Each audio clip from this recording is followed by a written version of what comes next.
That's for if things get really hardcore, or if you want to blow up some moons.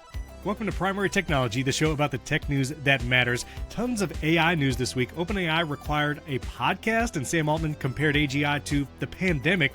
Anthropic created a scary model that they're not even letting normal people use. Google makes it easier to deepfake yourself. Meta released a superintelligence labs model. I finally got a refund for my XDR Vesa mount, and a ton more.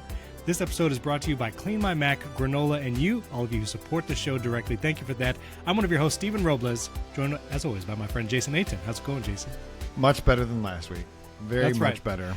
That's right. Your tooth, you've not been to the dentist, but you got something taken care of. I went to the emergency room instead and just had them punch me in the face really hard.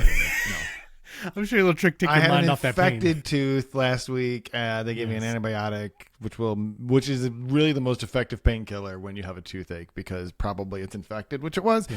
So, yeah. There you go. I will be less grumpy, but only slightly because grumpy is my shtick.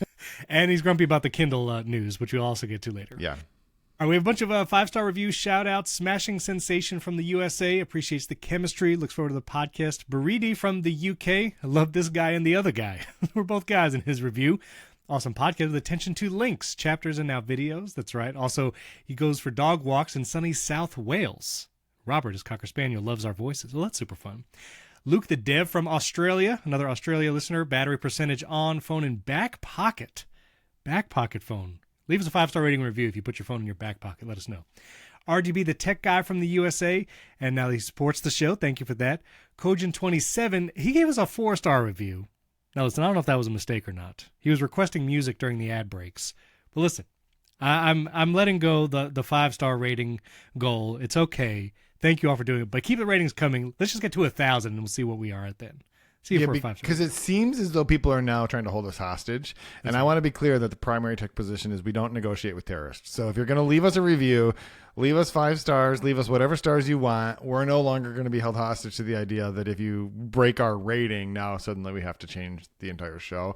We do appreciate people leaving a rating. And the suggestion is not bad, but I don't think it made it a 4-star podcast instead of 5. Exactly. So only mentioning 5-star reviews from now on. We'll say that. Yeah. Shahab from Canada, which he's also in my Shortcuts community. Hey, Shahab. He does keep Apple boxes and Apple TVs on all the TVs. Also Vision Pro M2. There you go. Vision Pro users. OG Vision Pro. OG. Podcast 728 from the USA. They don't know why they're still using Apple Podcasts. That's okay. Listen, Overcast transcripts launched publicly now. If you want transcripts for every show, including member feeds, because that's one of the things where if you do support the show, and we'll put the link down in the show notes, I Want Chapters, get it for $25 a year, $2.50 a month. The Overcast app will now transcribe even private feeds, which is wild. Apple Podcast doesn't even do that. So I just want to say, even if you don't listen to ATP, Marco Arment, the guy who makes Overcast, one of the co-hosts of ATP, it's like 2 weeks ago maybe where he talked about this. I actually recommend just go listen to that episode where Marco talks about setting up 48 Mac Minis to do local transcription and his adventure. That's an all-time great podcast segment across any podcast. Spoiler, we might talk to him on Mac Power Users about that. All right, there you go. I'm not on that show, so I wouldn't have known that. But I do have some potential guests for this show, though, Jason, I have to talk to you about. It's pretty exciting. One of them just wrote a book about robots. That might come on the show. Oh. So, anyway, I'll just tease that. Our listeners might know who that is. And last thing I wanted to mention, we have really cool listeners all across the world. I know we have multiple ex-Apple people that listen to the show. Some text me while they listen in real time, which is fun. But one who's been listening to a long time in the communities, Daniel sent me an email. He worked for Apple from 86 to 94, so not during the Steve Jobs era, but he literally sat across from Phil Schiller in the Apple marketing group years before he was Phil Schiller, he says in the email, and also worked to get products placed in certain things like movies and TV shows. And he sent a bunch of pictures on like projects that he worked on. And I just wanted to share this because I thought it was super cool. Things like in Forrest Gump, when Forrest looks at the letter in the mail and you see it's from Apple Computer, he worked on that. And also in Jurassic Park, there's an Apple Macintosh Quadra 700 that you see in the background behind Samuel L. Jackson during a scene, which is amazing. Worked on that product placement. And also in Seinfeld, when Jerry uses a Macintosh Duo. Duo, yeah. Yeah, Duo, which was a laptop with a docking station, almost seems ahead of its time. So Daniel, former Apple, really cool. Thanks for sending that. And yeah, if you're ex-Apple and you have some cool stories from now or back in the day, especially now, we'd love to hear it. Or if you're current Apple and you'd like to tell some stories, this is what I'm saying. We'd love to talk to you. We would love to talk to you. All right, before we get into all the big AI news, there was moon news. I should have made the quote. Oh, I didn't ask you the quote. Do you have any idea what movie that's from? It's pretty obscure. Actually, I vaguely think that it's from one of the movies my children made me take them to the theater to see, which means it's either Pokemon or Guardians of the Galaxy, and I don't know which one. It is the latter, spoken by Rocket. Which Guardians of the Galaxy? I think it's the first one. Okay, I've seen all three of them with my boy. This is the thing my boys and I do. We actually went and saw Super Mario Galaxy this weekend. Oh yeah, how was that? It was terrible, but it was a lot of fun to take my kids. That's what I'm seeing. People are like reviewing the movie poorly, but then people with kids are like, it's whatever. It's a fun watch. I think even my older son was like, they didn't actually have to make this into a movie. It was a fun game. But I'm not sure it's actually a movie. But it's fine. That's not the reason you take your boys to see movies. So that's the thing. Thing. So yes, you were right. You got it again. Guardians of the Galaxy. And because wanted to mention the moon because the Artemis II mission and the crew of the Orion did their lunar flyby. I'll put links to NASA's image page, which is images.nasa.gov, where they have a bunch of high-res images of the moon and of the mission, which is amazing. And also, I tried building like 18 different shortcuts this past week because I wanted ways to easily pull the high-res images from the Artemis II mission. And NASA uses Flickr, of all services, to host their images in addition to like on their website. And why are we still using Flickr, Jason? Like, I understand this is a government agency. Well, listen, a lot of people are still using Flickr, and like Web Summit still uses Flickr, South by Southwest still uses Flickr, all these places. I don't know why. I just convinced an organization to move from Flickr to Google Photos, like literally this week. I mean, it was actually the easiest thing I've ever tried to convince anyone of. It was like, yeah, let's just do it. We're thinking like an AWS bucket or something. Like, just put the images somewhere where they're easily accessible, because everything from NASA is like copyright free. Like, anybody can take these photos, use them however you want. So there's no like copyright. So I wanted to make a shortcut, and I was like, all right, well, Flickr has an API. You have to pay for it. So I literally bought a year of Flickr Pro so I could get access. $80 so I can get access to the API because I wanted to do something cool.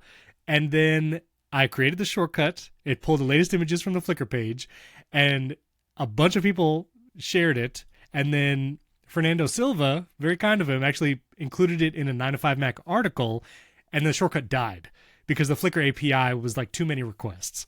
I was like, I paid for this API. You didn't tell me there was any usage limits. And so it just totally borked. So I had to create a different version that's now linked in the 9to5Mac article. And then Federico Vitici, the true shortcuts king, he created this version where he basically just like linked to specific images and just used the raw URLs for the original sizes and made it so you can make them all into wallpapers. So you know what? Download his shortcut. It's called LunarWall, and it's in the MacStories article, and it's really good. So you should get that. But I also wanted to mention, after we recorded last week's episode, I was at the Artemis II launch, but I also went to like this YouTube dinner thing, and I met Brandon Butch, YouTuber. He's got like 1.5 million subscribers. He's a really cool guy, really smart business sense. He was telling me how he runs his channel, but he's really cool. And I got to meet him, so I took a selfie there. And a couple other quick follow-ups. I did actually get my refund for my Studio Display XDR Vesa mount. This is the screenshot of it hitting my Apple Card, a refund of $430. So look at that. I feel better about it. You pay a lot of tax down there in Florida. What, $30? On a 400, I mean, that's like, what is that, like almost 8%? Yeah, something like that. But it did happen. And I appreciate that it happened because I got to write an article about you getting a refund. That's right. It was perfect. It's like Apple fixed a $400 pricing mistake with a 4-sentence email. And can I say, go ahead. Now that the moon photos are out there, I've set these moon photos as my wallpaper, and now the XDR feels really worth it, especially now that it's cheaper, because those blacks are great. That I can understand that would make a lot of difference, but I think I just want to say one more time. Yes. And I actually heard the ATP guys speculating on this too this morning because that's what I do on Thursday mornings. I listen to everything that they talk about, and then no, I'm just kidding. That's not really true, but that is true. That is what you do, but that's fine. I don't listen to it in order to prepare for this show. No, but you listen to it before we. I do often listen to it in the morning. Yeah. So but because I listen to the bootleg feed. I wait till the regular feed comes out. It sounds weird. I don't like the regular feed. It sounds too polished or something. I don't. Anyway, that doesn't matter. But I think this was just a mistake. I literally think they just goofed. They meant to charge a different price because they're charging a different price for the non-XDR one. I think they just biffed it, and then they won't. But they don't want to say that. So is biffed a word? Oh, absolutely. Or did you just make that word up? No, it's definitely a golf term. Isn't Biff the guy from Back to the Future? I'm not saying it's not a name. What's the guy's name from Back to the Future? The bad guy. It's not the villain, but I guess Time is the real villain. Yeah, it is Biff. Biff Tannen. Anyway, sorry, it's a fun energy show right here because I don't know what's happening. Last thing before we get to the AI stuff, I wanted to mention I did receive AirPods Max 2 in the mail April 1st, and I posted pictures of them because I got the Starlight version. Come on, these look silver. Aren't these silver? I'll link my post in the show notes too if you're listening. Ooh, that one looks dirty. That's the picture. That's what I was thinking of. That looks the ear cups are slightly off white, but the backs of them, that's just straight up silver. I mean, that's definitely just silver. But if you go back to the other one, the one with the dirty ear cups, yeah. I didn't even wear them when I took these. I haven't even worn them. All I'm saying is I definitely had a teacher in middle school who drank a lot of coffee, and that's the color of their teeth. Thank you. Jason's just thinking about teeth now because of it. But look, that looks better. Anyway, I did get an engraving on it, and I kind of like it. It's very small and discreet. Which is how you know Steven can't return them. I don't know. Well, you can return an engraved item in 2 weeks, can't you? I don't plan to return these, but what would they do with them? I don't know. Buff it out. Sell it refurb so we can get my SSR AirPods Max. And Basic Apple Guy was taking guesses on my middle name, and actually it's Sir Stephen Robles. Okay. That's the SSR. I've been knighted. I just haven't told anybody. Anyway, AirPods Max 2, guess what? They sound good. The ANC's good. Transparency's good. They still clamp your head pretty hard. Yeah. At least if you have a big head like me. Because being knighted is the kind of thing you'd want to keep a secret. If I was knighted, I would be so loud about it. That's what I'm saying. Yeah, I know. I would literally be posting about it nonstop. Who is knighted? There's Sir Ian Kellen, Elton Sir Patrick John. Stewart, Sir Elton John. Yep. Isn't Sir Johnny Ive? Wasn't Johnny Ive knighted? Yes. Yeah, Johnny Ive was knighted. How do I get knighted? I'm not going to become an EGOT. I've given up on that dream and of being a 5-star podcast. But can I be knighted? If only that was all it took to become knighted. King Charles. If you could hold on to your 5 stars for a month, you can be knighted. I would. Dame Judi Dench. She can't knight people. You have to be knighted by Anyway, I don't even. You have to be knighted by the king, right? That's the only person who can do it. I think so. Anyway, so the AirPods Max 2 might have imagine been the email she would be just getting. Could you knight me, please? Do you think that if that was happening, she'd just be like, "Sure, you're knighted." Yeah, why not? Speaking of silly purchases, I bought this MagSafe e-reader, and I made a little short about it yesterday. This is the jankiest e-reader ever. It's MagSafe, but the battery is placed poorly, and so the only way to attach it to your 17 Pro Max is perpendicular, unless you have the iPhone Air, and then it'll fit. And so I posted about this, don't buy this. This is $70. You have to put EPUBs on here via the micro SD card in the side. You can wirelessly transfer. That doesn't work yet. And so I was like, don't buy this. This is a silly purchase. And then someone posted on Threads and they were like, actually, if you flash this other operating system that you could download off GitHub, this thing's really cool. And I was like, I didn't want to tell him, but listen, I'm not doing that. It's still not really cool. It just has a better operating system. But I saw your message, or I saw your video, and I thought, I hadn't watched it yet. But if this is one of those videos where Steven's like, definitely don't buy this thing, then I'm not going to tell you why you should buy it because it's super cool. I was going to be really mad at you. So No, I'm I tell glad you people stuck don't. with it. This has got to be the first video you've ever said don't buy a thing. I don't usually do don't buy a thing videos, but I saw, Snazzy Labs has talked not about this one, but about other e-readers that attach to the back of your phone. It's also not a touchscreen. You have to use the physical buttons, which I get it.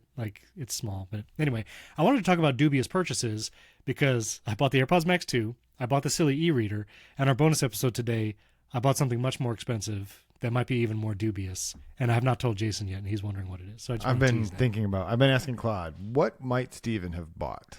Okay, we're going to talk about AI right now. And can I just say, I don't like how much AI is telling me it knows about me. I asked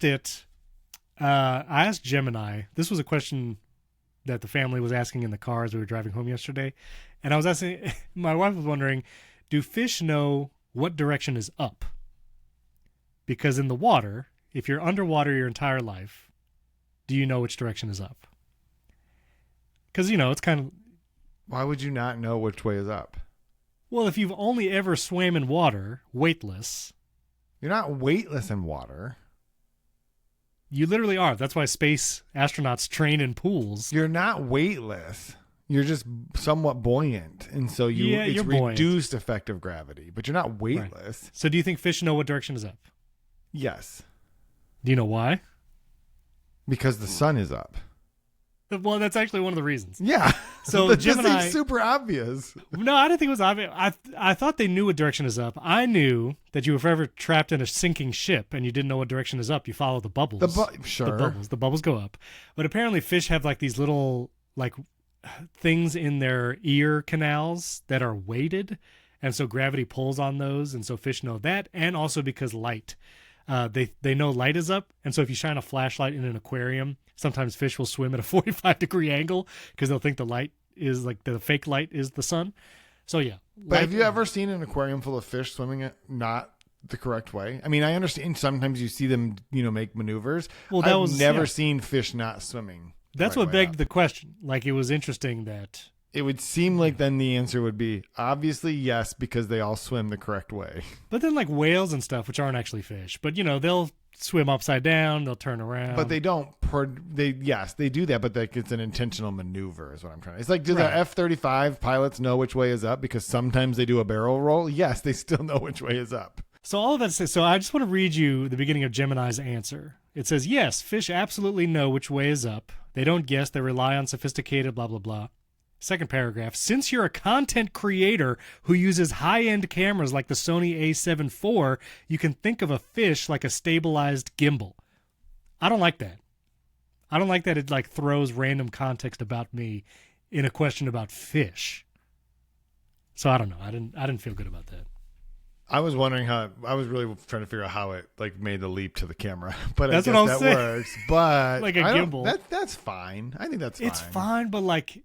I feel like it feels a little thirsty to like throw in just personal details about myself. So the AI is trying to signal to me that it knows about me and it's personalizing its answers based on our conversations. I don't know. It feels a little weird. I mean, if it would have answered the question with, you could charge $200,000 for 5 reels about the subject if you get connected with aquariums.com.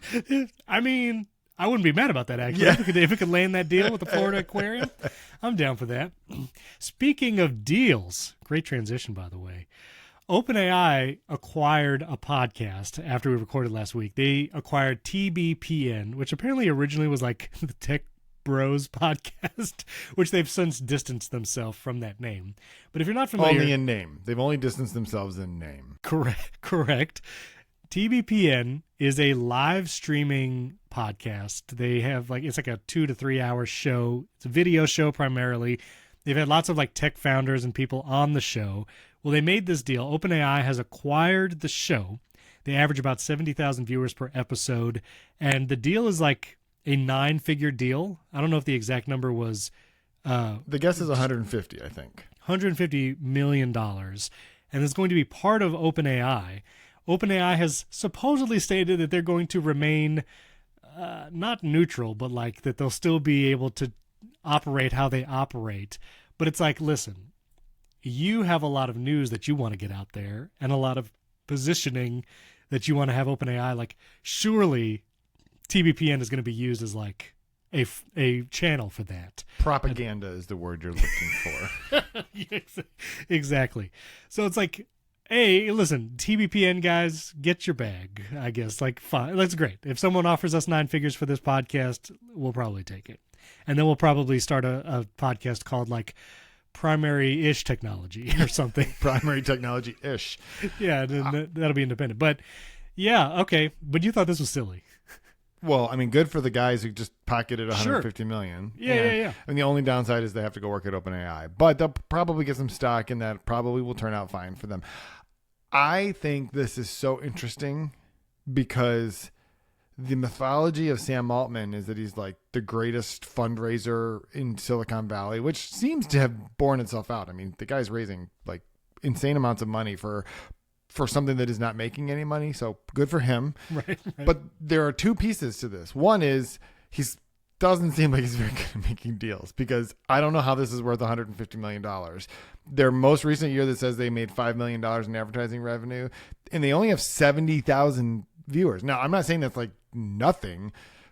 Now, they do a show every day, I think, for like 3 hours, I guess is what so they have a lot of ad inventory they can sell. I get all that, but I'm like, you paid $150 million for 70,000 viewers though. Like, Steven, like, we're not that far off. I mean, we have a ways to go, but we know people who have podcasts with more viewers or listeners than that. Absolutely. And I think a couple of interesting points. One, a large part of their distribution is on X, because they stream to X. And that is going to be very curious how Elon Musk, if he does anything to like adjust the algorithm. Yeah, he literally has a Sam Altman dial, and he'll just turn it down. Just turn on, like, they've had a storied history. So the trial between the two companies starts like very soon, and one of the things he's asking for, Elon Musk, is that Sam Altman be removed as CEO. Like, that's actually part of the case. Right. So that's curious. Two, like, if the tone of the show changes, like, the reason it has as many viewers as it does is because people like the show as it is.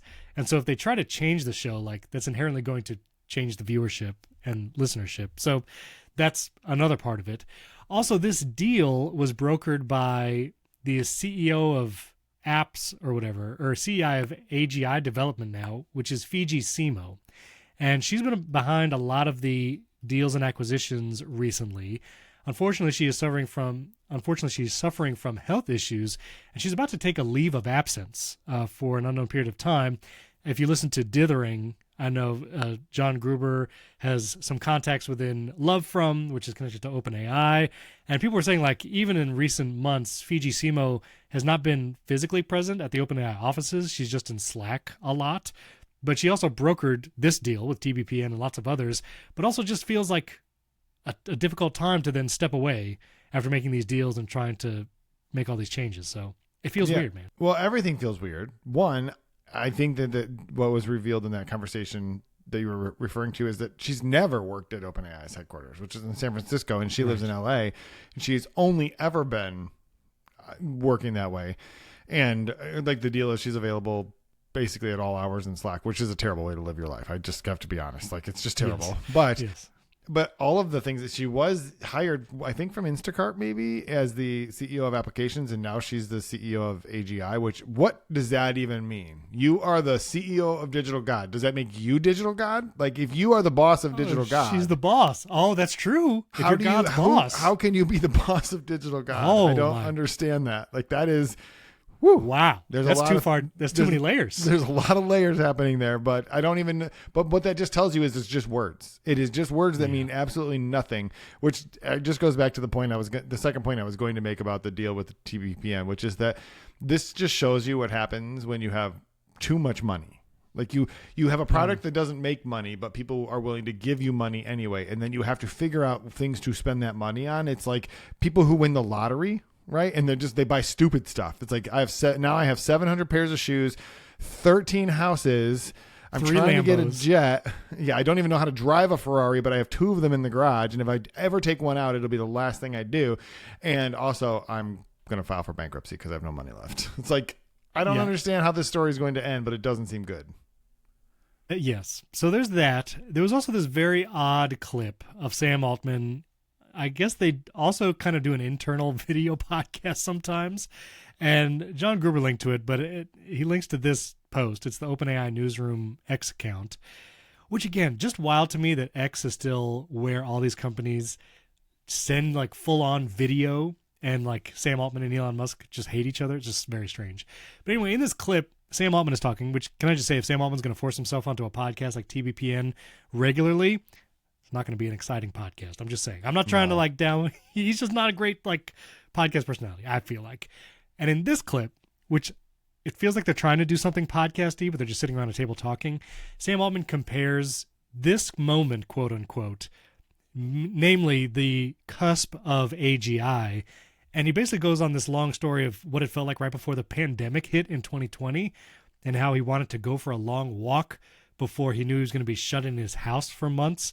And he's like, that's what this moment feels like before AGI. He's like, is that supposed to be comforting? Is that supposed to be like, we want this? That this is good? What does this even mean? Anyway. I don't think it's good. Good. Also, I feel like, again, if we're going to have someone whose job is to bring forth this society-changing thing, we need a better spokesperson. We need someone who's a little bit better at explaining it than saying, we are in the days just before the pandemic. Maybe he doesn't remember the pandemic because, like... He told a very detailed story about it. But what I'm saying is it probably affected him different than it did me, who... The day before we knew they were shutting the schools down for what they said was 2 weeks, and I looked at my wife and I said, it will not be 2 weeks. They're not going back to school for a long time. And she said, then you have to go to the grocery store and buy all the toilet paper, which is what I did. And you know what? There were 2 things left. The day before they shut stuff down, there was only 2 things left of toilet paper. I'm saying not a good period of time. Not a good period of time. I don't think anybody remembers it fondly. I don't think so. Although my kids, the only thing that we think of that is fun is like we got to all be together for a long time. And then... we were all still together for a very long time. And then there was another long time. There was a point of time where my wife and I looked at each other and realized our daughters, who one was a gymnast and one was a soccer player, the soccer player especially was able to go outside, and because there was outdoors, but they had to wear a mask. And our gymnast, they came up with other ways of doing practice, because if you're a gymnast and you don't continue to train, you're no longer a gymnast. But our boys, who were very young at the time, we looked at each other one day in probably like June, and we're like, they've literally not left this house, not for a thing in like 4 months. We have to go do something. We have to go somewhere. Yeah, go somewhere, park or whatever. So anyway, it's weird. It feels a little bit like OpenAI is flailing a tad. And I understand there's still tons of money funneling into the company. It's not like they're flailing financially, but it does feel like directionally, maybe leadership wise, they just bought a podcast. I don't know. It feels a little bit like flailing. Does it feel that way to you? Yeah. And okay. So here's an interesting thing. ChatGPT was an accident, right? It was an accident. They didn't release ChatGPT thinking it was going to be the fastest growing consumer tech product in the history of the universe. Like they just were like, here's the thing we made. And it was like, oh, wow, this is amazing. And so they were not prepared for what was going to happen next. And this is actually a recurring theme. We're going to talk about Anthropic here soon, but even Claude. The fact that Claude Code is so good was an accident. They did not build those models thinking this will be good at coding. It just happened to be really good. So what we are learning is that we don't always understand. Well, we don't understand any of the outcomes when they set forth to do them, which means you can't build a predictable business model because you have no idea what's going to happen next. The next model might be better. It might be worse. It might hack into the Pentagon. It might do like, who knows what it's going to happen. So like that, when you say it's flailing, it looks like it's flailing because literally that's what they're doing. They don't know what is happening, and they don't know how do we harness this, or how do we, and by the time they figure out how to harness it, they will have built something that can no longer be harnessed. That's pretty good. And speaking of flailing, they released an integration with Tubi. So that's the big new ChatGPT Okay, I take it all back. feature. I take it all back. Yeah, I mean, anyway. I don't use. Do you use ChatGPT? Like your AI usage currently? You know, you have the big 4 or 5 or whatever.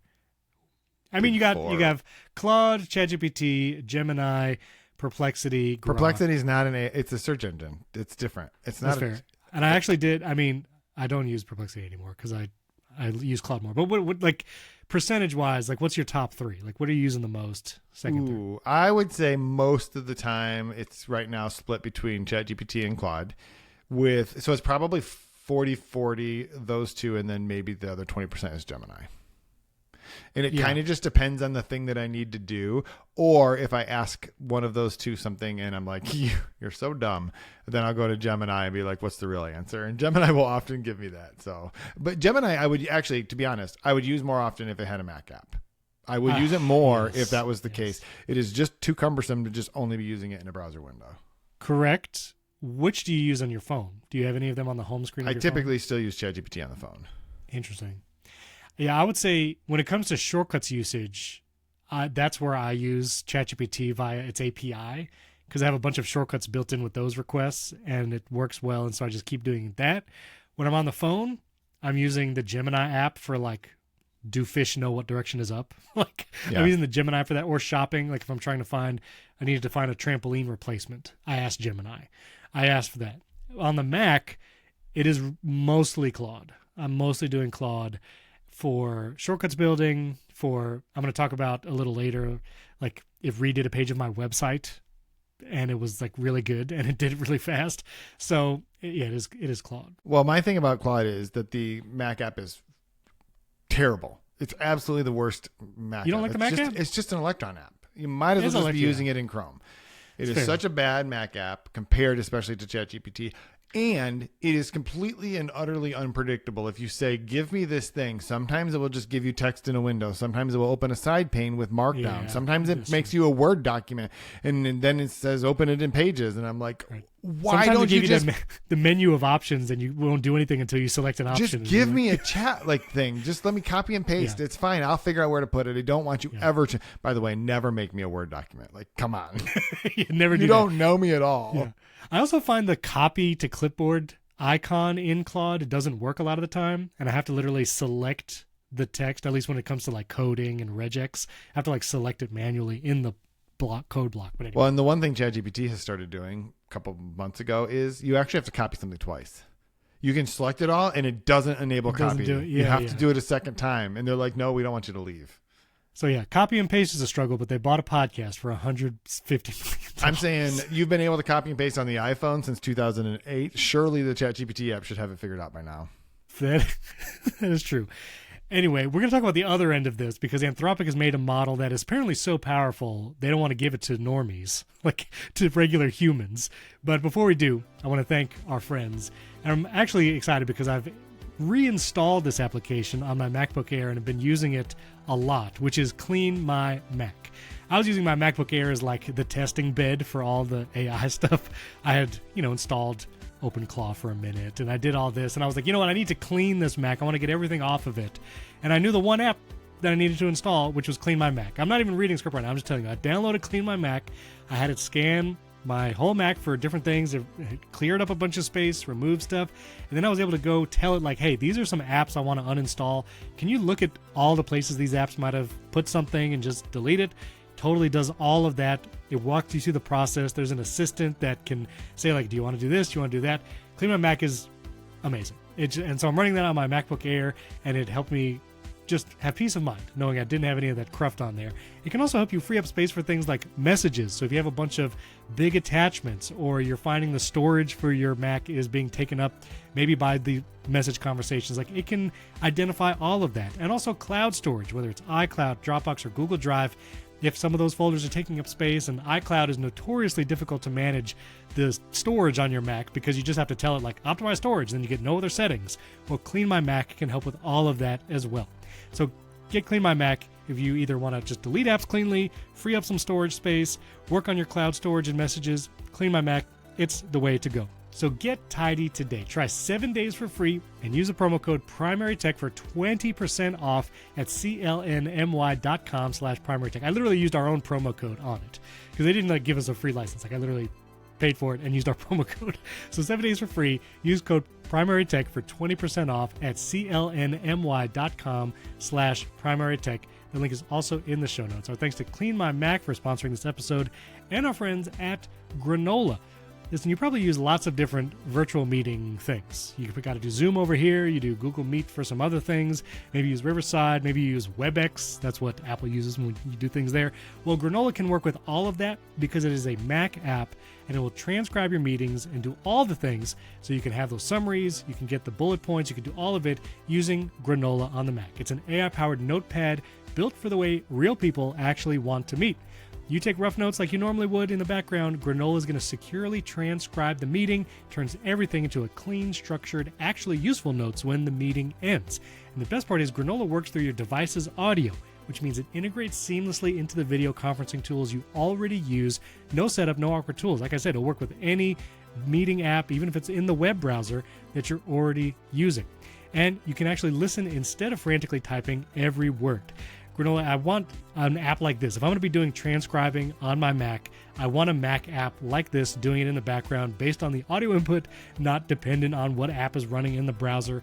And so Granola is the way to go. So if meetings are eating up your day, Granola is a no-brainer. You can try it totally for free for 3 months. That's a long free trial, 3 months. Just head to granola.ai/primary.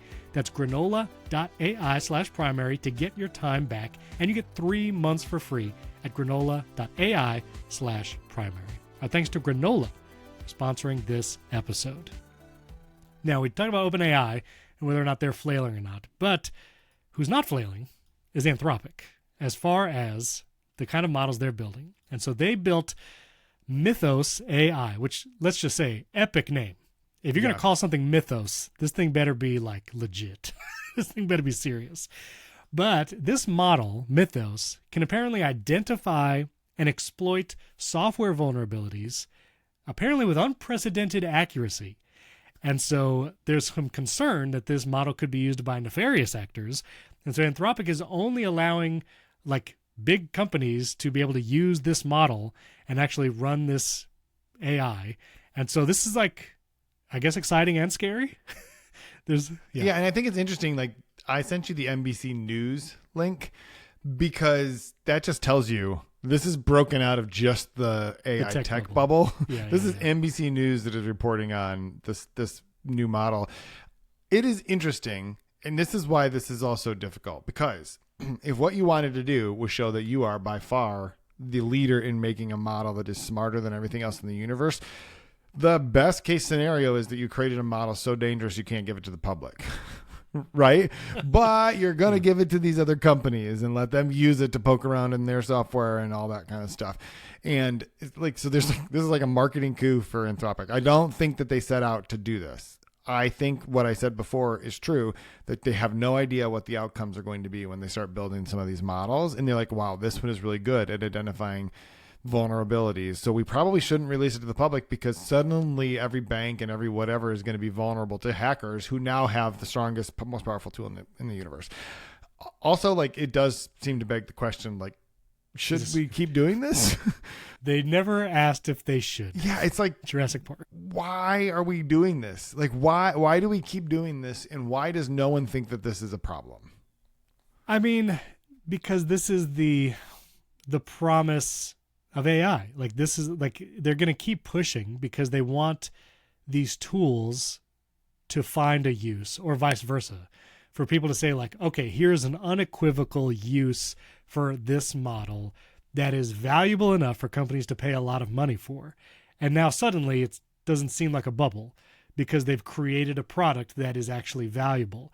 And if this is really that good, and companies like NVIDIA, Google, Microsoft, and even Apple are going to use this model to identify vulnerabilities, and it does better than, like, I don't know if people know, Apple will have, what do they call it? Bounties, right? Like, if people actually bug bounties. Yeah. Yeah, there's like bug bounties. Like, Apple will literally, I actually know someone personally, not in my family, but like very close, that actually found a vulnerability in iCloud, reached out to Apple, they confirmed the vulnerability, and they gave them a bunch of money. Like, Apple literally does that behind the scenes. And so if this model can actually find all the vulnerabilities faster and find more vulnerabilities than even the bug bounties of paying actual humans, well, then, yeah, that is a legitimate use case. Like, that's something that companies like Microsoft and Apple and Google would probably pay a lot of money for. But yeah, man, seems like if it's too scary to release to the public. But I also get that, because some dude with a bunch of Mac Studio in his basement is going to try and get into Wells Fargo. And so, yeah, don't release it to the public, I guess. Well, and the reason is, like, it is better because it doesn't need a nap and it doesn't require Red Bull. Like, it can just keep doing this, right? No, I mean, like, there is a point in which it reduces all of the friction associated with trying to hack into things, right? It is better at finding these things than even humans, but it doesn't need any human help to do it. So, yes, you don't want to just release that freely into the world where the people who might be inclined to do bad things with it can do that super easily. But I also just feel like I don't think we are prepared, though, for a world where this becomes the norm, right? We are many of the things that keep us safe today are predicated on the idea that it will simply take too long for computers to find the way in, right? Encryption. Encryption is just based on the fact that the math is just hard enough that it will take too long for a computer to get through. That's why quantum computing is a problem, right? And so that's why there's post-quantum cryptography to like develop cryptographic algorithms that can't be broken in a matter of hours or days instead of 1,000 years or whatever. So, and if you're able, like many of the vulnerabilities that exist in all of the stuff that we're using on a regular basis is simply, we're just kept safe because like, it's just too hard to find them, right? It's like security by obscurity, right? Like we just don't know that these things are there. And so now suddenly we're going to know that they're there. Now, it is good for companies like Apple and Microsoft, especially, to have the ability to find those bugs more easily, because if they exist, they're a vulnerability and you can't just count on the fact that someone won't find them and to keep us safe. So that is good. But I also just think there is a part of this where maybe it was better. Maybe the trade-off was better when it was harder for us to find the bugs to patch them, but it was also really hard for the bad guys to find the bugs, so they weren't exploiting them. Now we're just making it easier for everyone. It's kind of like if you put the back door in the encryption, then the good guys and the bad guys can use it. I'm wondering, it's like at some point we will have crossed the line and we're like, maybe we should have stopped. Maybe we just shouldn't have done this. Yeah. I'm going to put this link in the show notes. Apple's article about quantum secure cryptography. One, like I've talked about the quantum computing video that I've watched with Hannah Fry. She goes to like IBM, and like there's like 2 quantum computers in the US, and it takes like an entire facility to run it because they have to like cool the chips down to like 0 Kelvin, like colder than space. Like it is crazy stuff you have to do to be able to get quantum computing to just work. So this is not something some bad actor can do in his basement. And so if you're on the quantum secure level of cryptography, you should be good. But that's also assuming there are no vulnerabilities around those safeguards. And that's what maybe this model would find. But yeah. Let me say one thing about that. The risk right now is not that the guys in the basement are going to be able to get into the stuff, because they can't. Because you're right. Quantum computing is not ubiquitous. You don't have access to it. Like you have to go to like the Mayo Clinic or somewhere else that IBM has, like Google has one, whatever. The risk is they're just scooping up all the data right now. They can't do anything with it now, but eventually everything that is not protected by quantum secure encryption will be decodable, right? They will be able to get all of that data. So that's why the race is on now, because you need to make algorithms that will resist quantum computing, even though those things don't exist, even though the quantum computing capabilities are not there now, because all China has to do is scoop up everything on the internet. And someday in the future, whether it's 2 years or 10 years, they're like, sweet, now we can decode it all. And so that is like where the real risk is. It's not that someone can hack into your bank account today. It's that everything on your hard drive or everything that you sent on the internet, right? Because everything you send back and forth on the little S in HTTPS, right? It means it's encoded. The traffic back and forth between your computer and the server is encoded. But if they just scoop it all up anyway, fine. Right. Someday they'll know. Sheesh.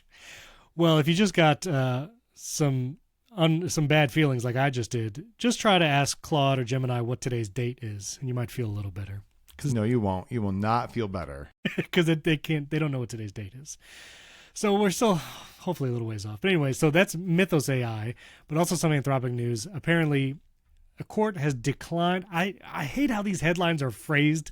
I understand why these There's like a triple negative in here. It's a triple negative. It's so annoying. So a U.S. court declines to block Pentagon's Anthropic blacklisting for now. Okay, I'm going to explain this. I'll explain this for you. Okay, you may remember, listeners, that the Pentagon, because they were real mad at Anthropic because they wouldn't let them whatever. I'm not even going to get into that part. But they were real mad, so they said, fine, you won't let us do anything we want with it. We're going to say that you're supply chain risk. Again, the logic there doesn't make any sense. So Anthropic sued, said, we would like you to not be considered a supply chain risk. They filed a case in a federal court and asked the court in the meantime to issue a preliminary injunction that would pause that. They would say, until we decide the case, please just we'd like to keep operating the way that we were. And what the court did is, we're going to hear the case. We haven't decided the case yet, but we are not going to issue that injunction that blocks that for now. So what that means is that the Pentagon can continue to just remove Anthropic from its systems. It could still be the case that in the future that designation gets reversed. I don't know. I'm not a lawyer, so I don't know a ton about this, but typically I believe that if a court will issue a preliminary injunction when it thinks that it's just like sort of eyeball test more likely than not that you might prevail. Like we don't want to have irreversible damage now if you're probably going to win later, right? So the fact that they didn't do that means that the court is not convinced that either of those things are true, right? That there's irreversible damage now, or that there doesn't mean the court is saying you don't have a case and you're going to lose. It just means that balance of equities was not high enough to be like, we should pause this right now. So that's what that headline means. Right. Thank you for that. So still unknown, like in process of whether that happens. Last thing on Anthropic, they actually have another product that handles the part of building AI agents. And so they're trying to create products to build AI agents to do things. So like robots building robots, basically. And I'm going to throw in here, I actually interviewed Microsoft's VP of like core AI stuff for SaneBox. I know I just said a lot of words there, but actually, most of them I didn't expect to be in the same sentence. I know, but I just talked to this guy yesterday, and it's interesting. He was like, "Oh yeah, I got agents running everywhere. I got this agent running Excel over here. I got this agent that books my travel over there."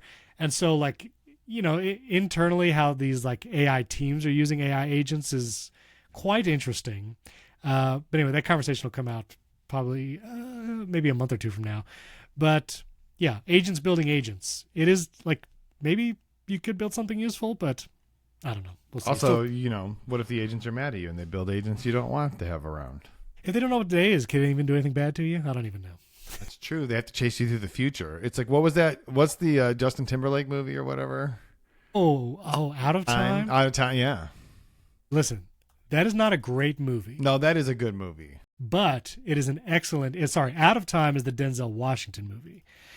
The Justin Timberlake Time movie is... Please don't tell me it's just in time. No, it's just in time. Okay. In time is it. But it's actually... I think Nate and I talked about it on Movies on the Side. Like the premise and like the... It is a good watch. It is a very entertaining movie, and I think Cillian Murphy's in it, and I just always think of him as Scarecrow. Yes, he is in it. Amanda Seyfried, Olivia Wilde, they're all in it. It's actually really good. Basically, the premise of the movie is like in the future, the currency won't be like dollars and money. The currency is literally time, and when your time hits 0, you die, and you have to like work for hours and weeks and minutes. And anyway, and the rich people have just infinite time. Correct. And so it is a really interesting movie. But anyway. Anyway, I'm sorry. No. I don't know how we went there. Listen to our Movies on the Side episode on that in time, which is now video in the last couple episodes. And Movies on the Side still featured in Apple Podcasts for video. YouTube is going to make it has made it easier to deepfake yourself. This was something Neil Mohan, CEO of YouTube, announced earlier this year, that you can create an AI avatar of yourself and then tell YouTube to make a video with my avatar. And it's like rolling out, and it's going to work in shorts. And like, no, I'm not going to be doing that. I think YouTube missed a huge opportunity here to stake a claim as we're the real video people. We are so creator friendly that we are going to be just hold the line and say we take the video from the people who are real, from the Stephen Robles, from the Brandon Bush, whatever, like, and that's going to be our thing. I understand in a conference room somewhere in Mountain View that it's like, well, what we're doing is making it easier for creators to just make infinity videos of themselves, and if there's infinity videos, then there's infinity ads. I get that, except no one wants to watch those infinity videos, which just degrades the entire experience for everyone. Like, I don't know anyone who gets... I had to close this thing because in Facebook, I had opened the Facebook app for the first time in a couple weeks. And it's like, you know how it shows you a thing of Reels? Yeah. And it took me a second to realize, it's literally just showing me that you can make fake Reels. Like, all of these are fake, and it's actually not an ad, but like a feature bug for Meta AI. And I'm like... No one wants any of that, except for the people who look at it and see dollar signs, because all they do is equate more content with more ads with more dollars. And it's like, yeah, but the thing that makes your platform special is the content's real. Like, just stake that claim instead, YouTube. It's right there. You can have it. And sometimes scarcity makes something more valuable.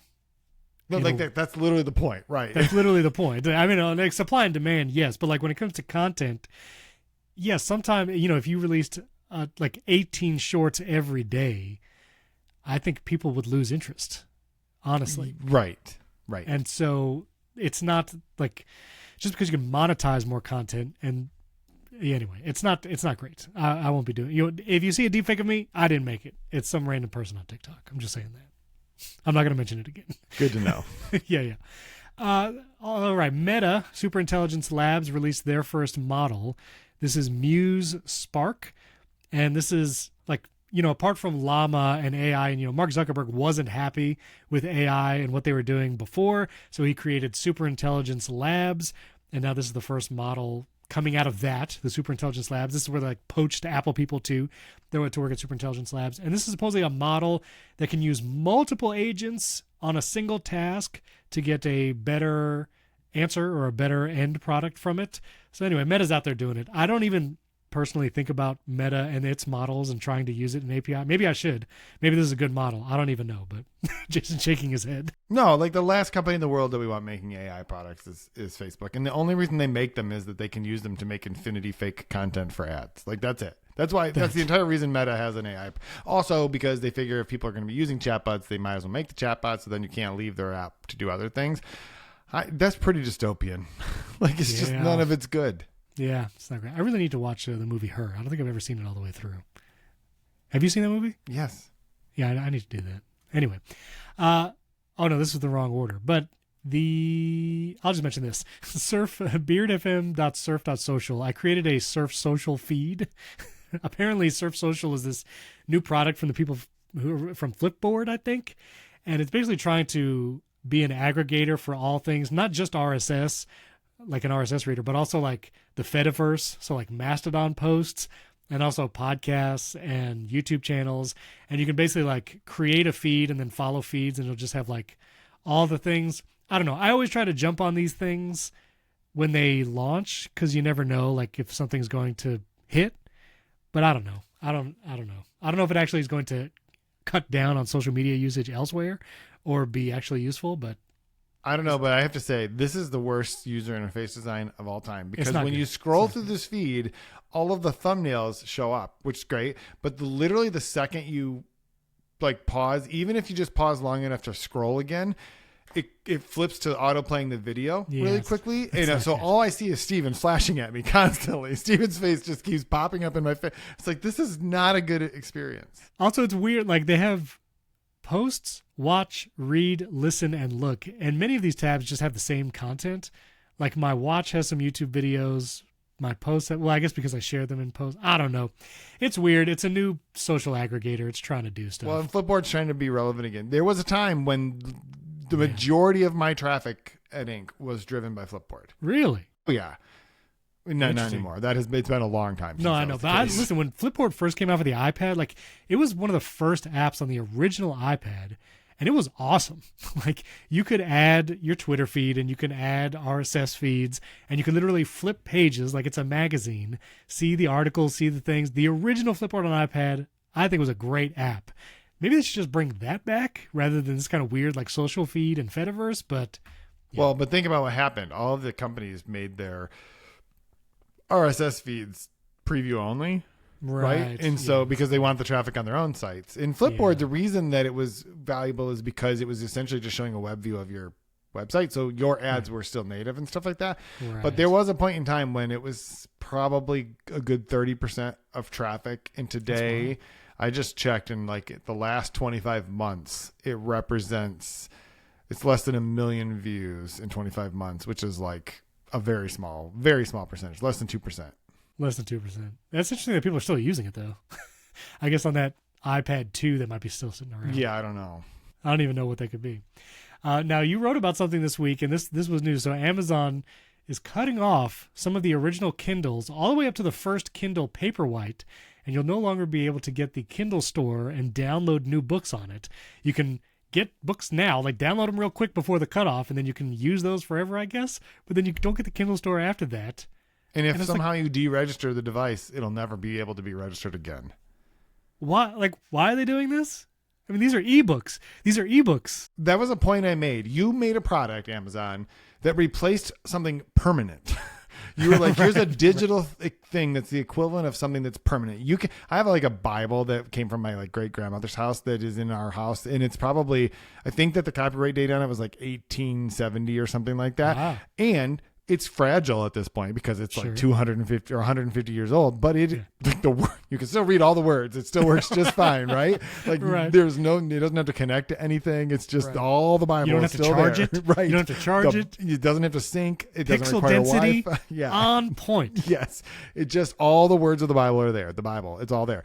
And so you offered a digital product that replaces that. Now, people understand that things like batteries die, the screen eventually is going to die, the buttons stop working. All of that is understandable when you buy a digital product. But what you don't expect is like, I can't get more books on this thing that I paid Right. for. The whole point of it was books, and you're telling me that it won't work. Google did the same thing with the original Nest first and second generation thermostats not that long ago. They're like, they won't connect to Wi-Fi. I'm like, that's the whole point. That is the reason people love the Nest. And there's some gibberish that they say about like, well, we're, increasing technology and stuff. It's like, all it has to do is display books. I know. Just let it keep getting books. It's not complicated. Black text on a plain background. These all are the it is. simplest pieces of technology. And the reason I think it's ridiculous, I don't have one of the ones I think my Kindle it's old, but it's not so old that it'll be getting cut off. So whatever.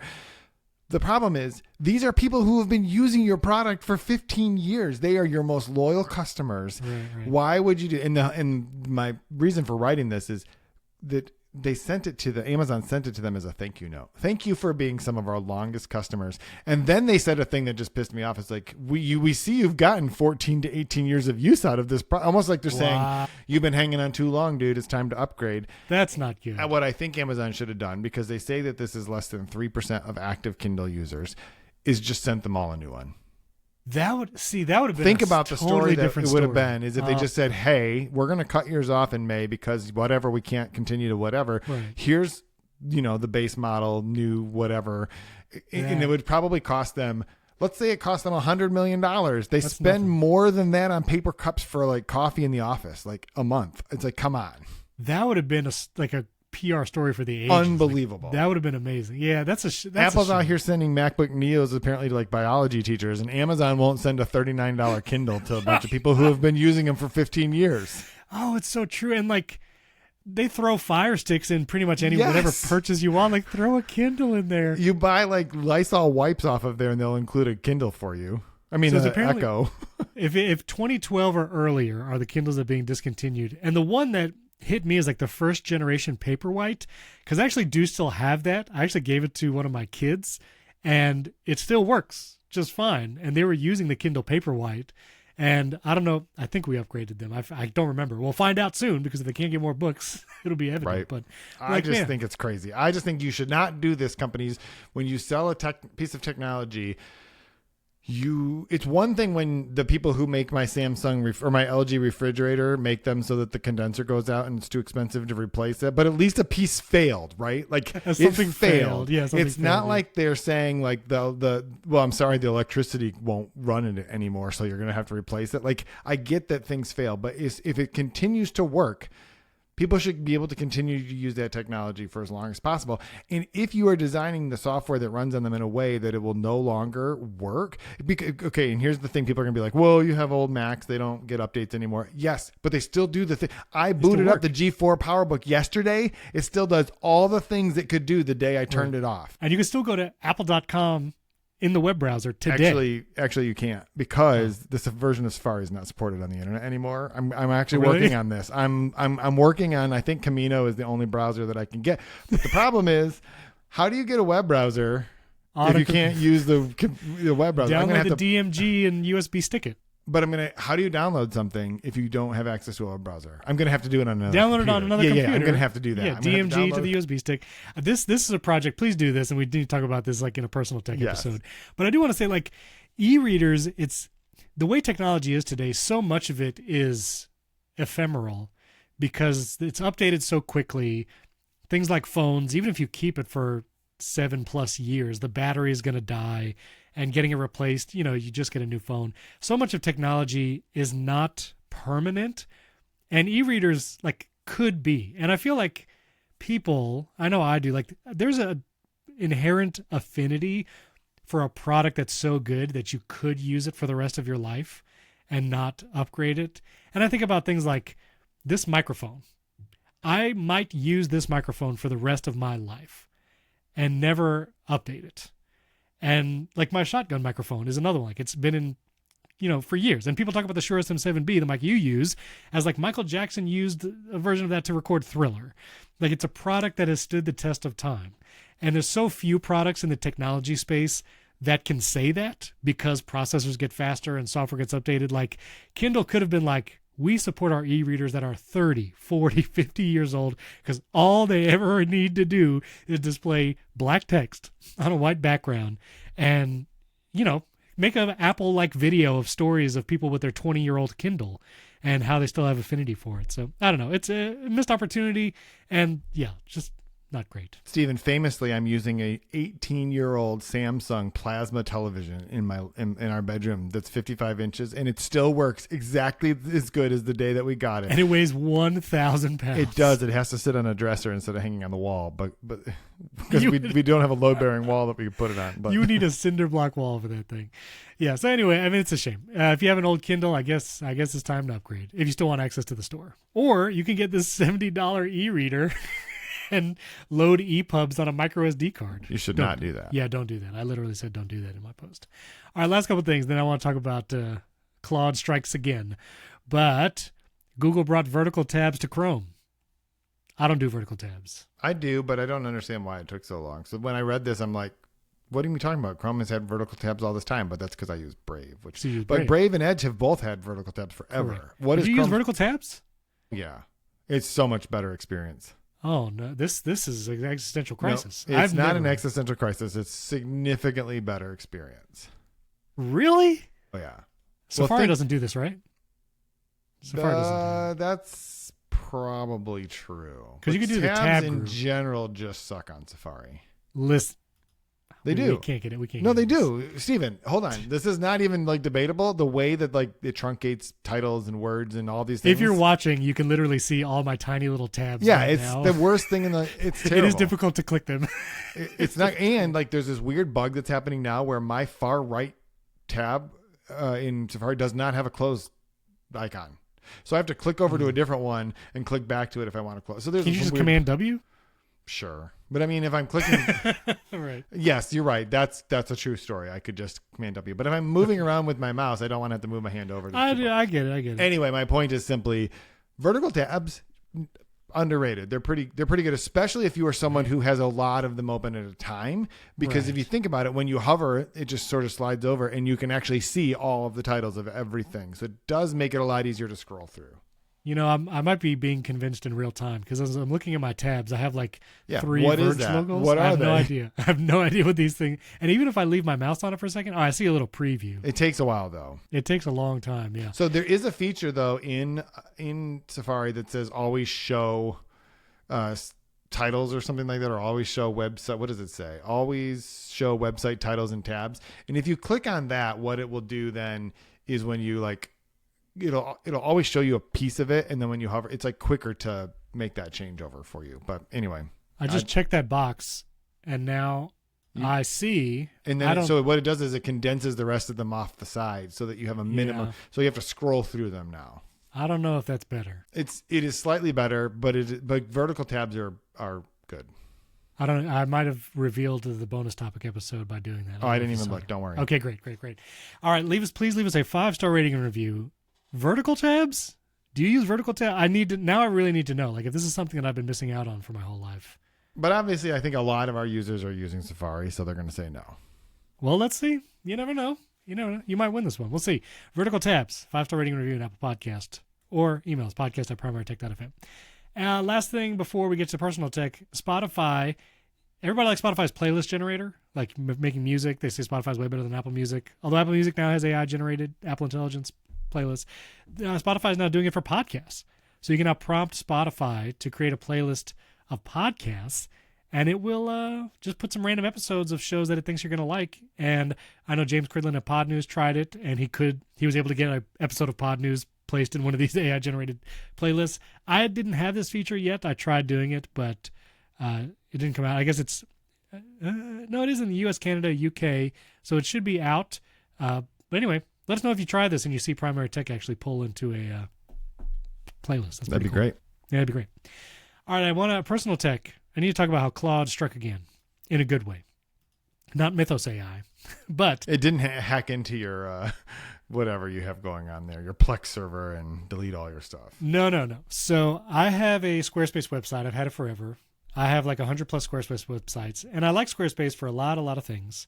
They've never sponsored this show. They sponsor Mac Power. They only sponsor every other podcast, just not this literally every other podcast in the world. Squarespace, you know where we are. Give us a call. I am literally a Squarespace expert. I feel like So am people don't I. believe me. I'm a member of their circle, everything. Like, it's, yes. Really? Yeah, Wait a minute, but are you listed like in their marketplace? absolutely. Wait a minute, for real? Do you think I'm joking? I don't know. I didn't know you were in there. I didn't know. I thought you were. Let's see. Oh, I just searched for Jason A10 Squarespace, but then it's all your other links. You have a Black Friday article from 2020 that comes up when I search your name on Squarespace Expert. So there's that. There's that. All right, hold on. I'm going to show my bookmarks. What a Squarespace Expert is, I'm going to try and talk about this while I look for my listing. Squarespace did this thing where it created a marketplace where if you wanted a website built, but you didn't know how to do it, you could reach out to a quote-unquote Squarespace expert. And here's my Squarespace expert page. And you can see I literally built over 100 websites with Squarespace during this time. They had partnered with 99 Designs, and like people would basically request website projects. So anyway, I use Squarespace a lot. Squarespace, sponsor this podcast just because I've always wanted to have you sponsor a thing I do and you've never have. So please do it. They do Mac Power users, but We do feel a little weird that we are the only podcast in America that you are not currently sponsoring. So come on. This is what I'm saying. So anyway, I do a lot of Squarespace. And so my current website, beard.fm, is also Squarespace. Now, I went in there, and a couple of weeks ago, I wanted my homepage to always show my latest YouTube videos, and there was not a great way to do that natively in Squarespace using like Squarespace blocks or whatever. So I asked Claude to build me a thing. And so Claude, and I updated this yesterday, gave me a script to just put in a code block, because you can just paste HTML code into a code block in Squarespace. And now I have this live updating feed, and my latest YouTube videos will always be shown on my homepage. I was like, well, that's cool. Then I needed to update my smart home page. I have a page on my website where I have all the smart home devices that I've ever used, reviewed, all of them here. They're all affiliate links. And I needed to update it. And so I logged into Squarespace. And the way I did it before is Squarespace used to have a built-in Amazon product block where you add this block to the page, search for the product, and then it has the nice image, a nice button, pulls the title, and adds your Amazon affiliate tag to the product. And it was a great feature. For some reason, Squarespace has deprecated that feature. So you can't add an Amazon block anymore to a page, which kind of stinks. And I tried editing just the Squarespace site with their built-in tools, and there's not a great tool, block or otherwise, to create a big page of grid products where I can add a product, a title, an image, and a link, and it just be made nicely. Like, it's not an easy way to do that. I would literally have to drag blocks over for all the different elements of each item. And I was like, all right. I first thought, maybe I'm going to switch my website platform. Maybe I'm going to go to like Ghost. I already have my Circle community, and Circle has a website builder. Like, maybe I'll do that. I literally tried doing it in Circle and had Claude in Brave agentically trying to build it. And it took probably an hour to make one button. And I was like, forget it. Like, not doing that. So I literally told Claude, I gave it the link to my current page on the website with all the smart home products. I said, hey, I need to remake this page. I want to keep the images, keep the titles. Actually, I said make the title shorter for each product because the Amazon titles are crazy long. I need to retain my affiliate links for every product, and I want to keep my categories, which are anchor linked. So if you go to this page and you click Home Theater, it jumps down the page, and that's called an anchor link in HTML. I told Claude I want all of that to stay the same, keep it all. It worked for about 10 minutes, gave me a bunch of HTML code. I copy and pasted it, and Jason, it just worked. It just worked. And it did it so nicely where it has the image of the product. There's a little animation when you hover over. It shortened all the titles of the product so I don't have these crazy long Amazon things. There's a literal buy on Amazon button for each of the things. And it retained my affiliate tag for all the products as well. And I was like, okay, that's amazing. But what happens when I need to change something? And the whole reason I started this endeavor was I needed to add and remove some products. Some products they don't sell anymore, like the Logitech Circle View doorbell. I didn't realize it's not sold on Amazon anymore. And some I wanted to add, like the new doorbell that I tried, the G400 from a car. And so I literally just told Claude, all right, add these products. Here are the links, and give me the code all over again so I could just copy and paste it. And Jason, it did it again. And I was able to just copy and paste it, added the images. The one thing it did struggle with was the actual image URLs, because Amazon, I guess, makes that difficult for AI agents to like pull the raw image URL. So for a few products, I had to go to Amazon, click the image, right-click it, and get image address. But I could plug that into the code myself, and it just did the thing.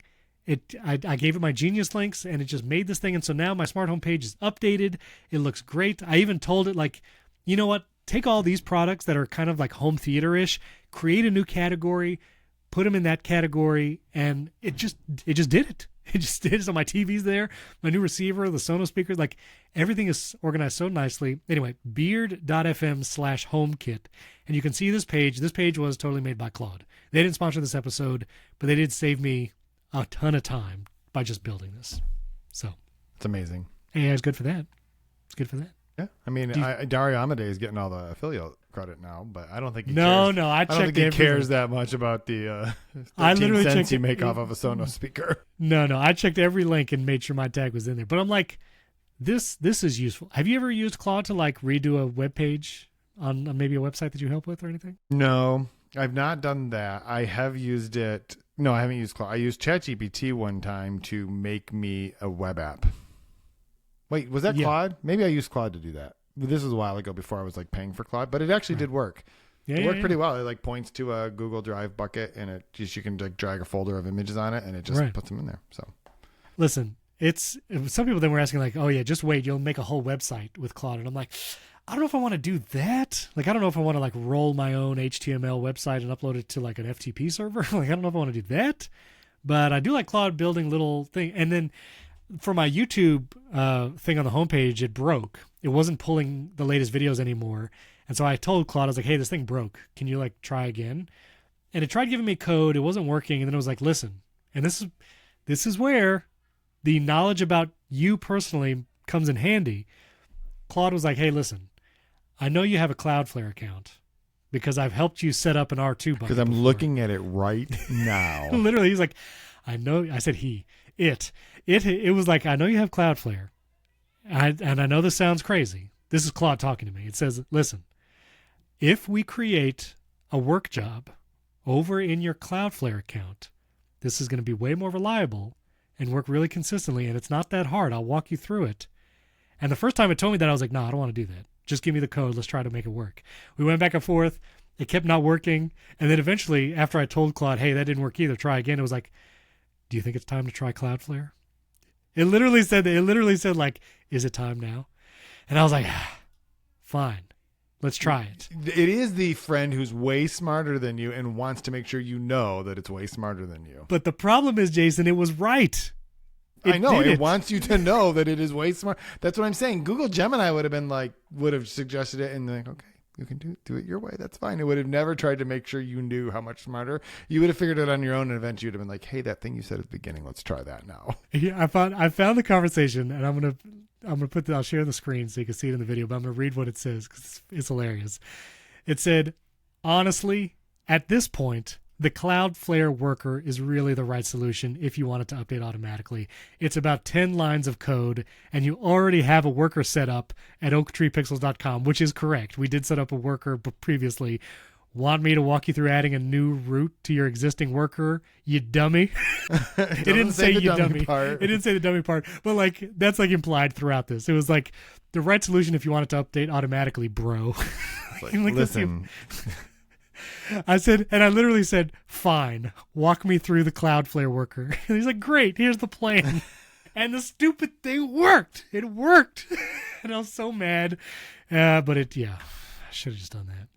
Sometimes Probably. It knows better. Sometimes it knows better. It does sometimes. I mean, it almost always knows better. But it just also wants you to know that it knows better. You know the scary part is, though, I have no idea what that worker is doing.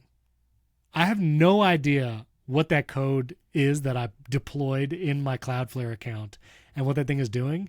All I know is it works and it puts YouTube videos on my website homepage, but I have no idea how to read that. And that's not true. Like if I actually read it, I would probably ascertain what it's doing, but like, I don't know. I don't know how I feel about that. It's probably like, isn't that like the plot of Office Space where it's like they're stealing a penny at a time from every transaction? They're embezzling money 1 penny at a time. So no one will notice the penny, but yeah, maybe stealing a view every I don't know. load. I don't know. Anyway, so yeah, that was my adventure with Claude. So now we're going to talk about a bonus episode, and I'm going to reveal to Jason the really stupid thing I bought, which I'm really excited about. It arrives today. So I'll be able to talk about it on next week's episode. So if you want to hear our bonus content, our very long pre-show, which was like 45 minutes today, get the ad-free version, get all your chapters and chapter artwork, everything if you support the show. Click the I Want Chapters link in the show notes, and you get it for $25 a year or $2.50 a month, and you get all those benefits plus Primary Tech Daily. If you like watching the show, you do that right here in Apple Podcasts. You do get chapters if you listen in third-party players like Overcast and Pocket Cast. I'm adding the chapters to those MP3 files, just so you know. And there's also timestamps down in the show notes, even in the video version of Apple Podcasts. Just scroll to the bottom of the show notes, and you can tap a timestamp and jump to that chapter too. But we would love if you support the show. Leave us a 5-star rating and review in Apple Podcasts, and tell us vertical tabs, horizontal tabs. I really do want to know because it's maybe a new discovery for me. And you can watch us on YouTube too. All those links are down in the show notes. Thanks for listening. Thanks for watching. We'll catch you next time.